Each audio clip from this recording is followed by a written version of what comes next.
Thomas the Tank Engine has worked his branch line for many years and knows it very well.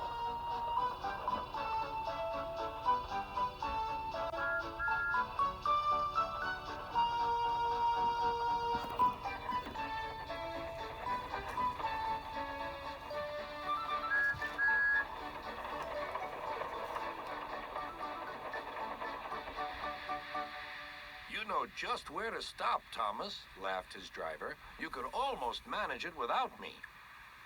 Thomas had become conceited. He didn't realize his driver was joking. Later, he boasted to the others. Driver says I don't need him now. Don't be so daft, snorted Percy. I'd never go without my driver, said Toby earnestly. I'd be frightened.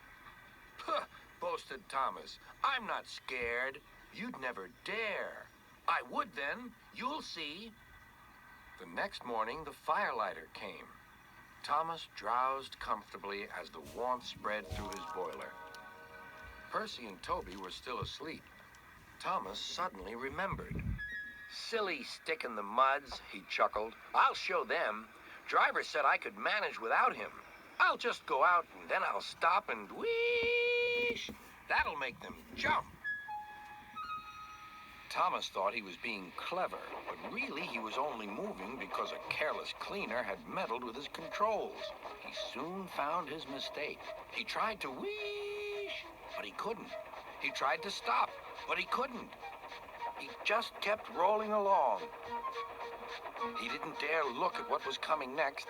There was the station master's house. The station master was about to have breakfast. Horrors, cried Thomas, and shut his eyes. The house rocked, broken glass tinkled, plaster was everywhere. Thomas had collected a bush on his travels. He peered into the room through its leaves. He couldn't speak. The station master was furious. His wife picked up her plate. You miserable engine, she scolded. Just look what you've done to our breakfast. Now I shall have to cook some more. She banged the door. More plaster fell. This time it fell on Thomas. Thomas felt depressed. Workmen propped up the house with strong poles and laid rails through the garden. Then, the Scottish twin engines Donald and Douglas arrived.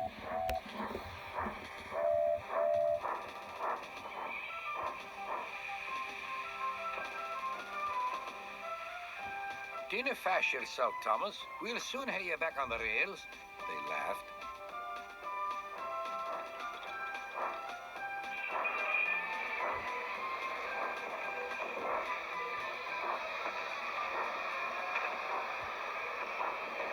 Donald and Douglas, puffing hard, managed to haul Thomas back to safety. Bits of fencing, the bush, and a broken window frame festooned his front, which was badly twisted. The twins laughed and left him. Thomas was in disgrace. There was worse to come. You're in a lot of trouble, Thomas. I know, sir. I'm sorry, sir. Thomas's voice was muffled behind his bush. You must go to the works and have your front mended. It will be a long job. Yes, sir. Meanwhile, a diesel rail car will do your work. A diesel, sir? Thomas spluttered. Yes, Thomas. Diesels always stay in their sheds till they are wanted. Diesels never gallivant off to breakfast in station masters' houses.